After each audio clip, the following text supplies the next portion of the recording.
Hi, Khamani. This is Grandma, and the story that I'm reading for you today is John Henry, an American Legend, Story and Pictures by Ezra Jack Keats. A hush settled over the hills.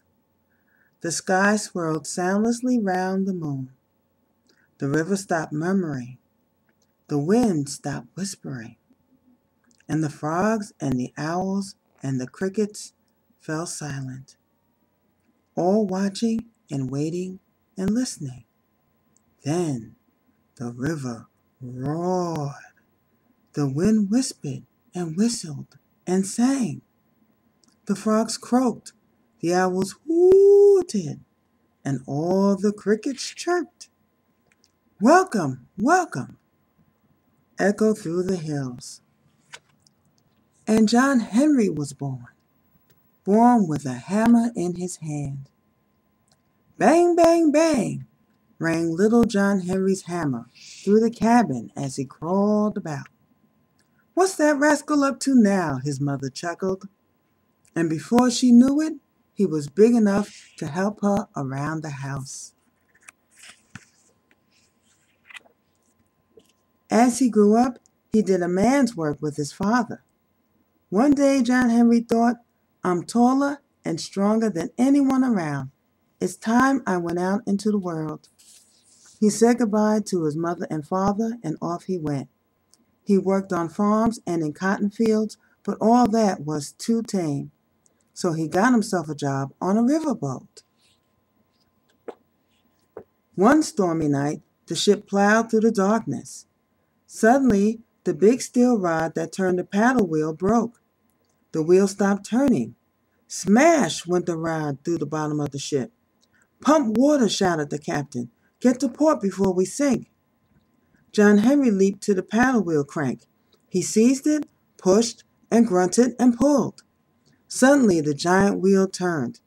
With all his strength, he kept it turning. Lord Almighty, help us, someone whispered in that long, dark night. As day broke, they sighted shore and pulled into port.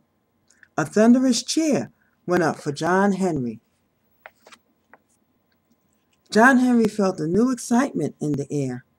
Men were talking of railroads being built from the Atlantic to the Pacific. They're going to lay those tracks across rivers, across prairies and deserts, and right through mountains, and through Indian lands and stampeding Buffalo Hills and Badlands. Goodbye, boys, cried John Henry. I'm going to swing me a hammer on them beautiful new tracks. My hands are just itching to hold the hammer again, John Henry said. He tried one for size and laughed. It sure does feel fine. How he drove those spikes, singing to the clanging of his hammer. The men joined in, their voices singing, hammers ringing, and John Henry's gang was in the lead, as day after day the tracks moved steadily westward.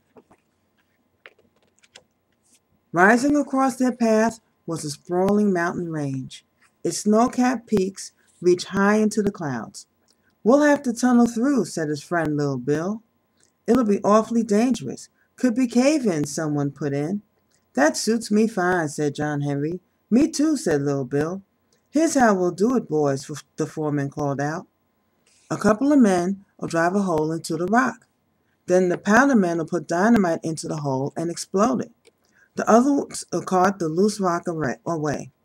We'll do this again and again until we have a tunnel right through this mountain. And it's going to be a real big tunnel, boys. Big enough for a giant locomotive pulling one of them long strings of trains. All right, boys, blast away. Deep into the mountain they worked, as John Henry's singing echoed through the tunnel. The powder men got ready to blast more rock. They filled the hole with dynamite, put in a long fuse, and lit it. Run, men, cried the foreman. They all scrambled back, ready to dash clear of the blast. At that instant, a great cracking and rumbling, and the entire tunnel trembled around them. It's a cave-in! We're trapped! There was no place to run. The fuse burned closer to the dynamite. John Henry was nearest the fuse. He ran to put it out, but tripped and fell. "Oh, I'm hurt bad," he groaned. "I can't get up." The fuse burned further out of reach. Others rushed toward it, but they were too far away. Suddenly, John Henry remembered he still had his hammer in his hand. Down came the hammer, smack on the burning tip. The fuse was out, danger past. Sighs of relief filled the smoky tunnel. "Whew! Help me up, boys," mumbled John Henry. Clearing their way through the cave-in, the men carried him to safety. Some days later, they heard an unfamiliar clatter. Down the tunnel came a group of men with a strange machine. "This is a steam drill. It can drill more holes faster than any 6 men combined," the new men bragged. "Who can beat that?" John Henry stepped up. "Try me." He and Lil Bill took their workplaces. John Henry gripped his hammer. Lil Bill clutched his steel drill. "Check the engine," came an order. A nervous hand fell on the switch. In the dark, both sides waited for the signal to start. A hoarse voice counted. 1, 2, 3. The machine shrieked as it started. John Henry swung his hammer, and a crash of steel on steel split the air. Clang, bang, clang! The drill got red hot in Little Bill's hands. He quickly dropped it and picked up another. Hiss, whistle, rattle. Men frantically heaved coal into the hungry, roaring engine and poured water into the steaming boiler. Whoop, clang, whoop, bang! John Henry's hammer whistled as he swung it. Chug, chug, clatter, rattled the machine. Hour after hour raced by. The machine was ahead. "Hand me that 20-pound hammer, Little Bill." Harder and faster crashed the hammer. Great chunks of rock fell as John Henry ripped hole after hole into the tunnel wall. The machine rattled and whistled and drilled even faster. Friends doused John Henry and Little Bill with cold water to keep them going. Then John Henry took a deep breath, picked up 2 sledgehammers, and sang, "Ain't no hammer struck such fire, strike like lightning, Lord, and I won't tire. Hammers like this, Lord, there's never been. I'll keep swinging 'em, Lord, until we win." John Henry swung both mighty hammers, faster and faster. He moved so fast the men could only see a blur and sparks from his striking hammers. His strokes rang out like great heartbeats. At the other side of the tunnel, the machine shrieked, groaned and rattled and drilled. Then all at once it shook and shuddered, wheezed, and stopped. Frantically, men worked to get it going again, but they couldn't. It had collapsed. John Henry's hammering still rang and echoed through the tunnel with a strong and steady beat. Suddenly, there was a great crash. Light streamed into the dark tunnel.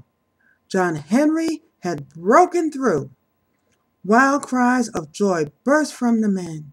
Still holding one of his hammers, John Henry stepped out into the glowing light of a dying day. It was the last step he ever took. Even the great heart of John Henry could not bear the strain of his last task. John Henry died with his hammer in his hand. If you listen to the locomotives roaring through the tunnels and across the land, you'll hear them singing of that great steel-driving man, John Henry. Listen. And that's the story of John Henry. I hope you liked it, Khamani. Till then, Grandma loves you. Bye-bye.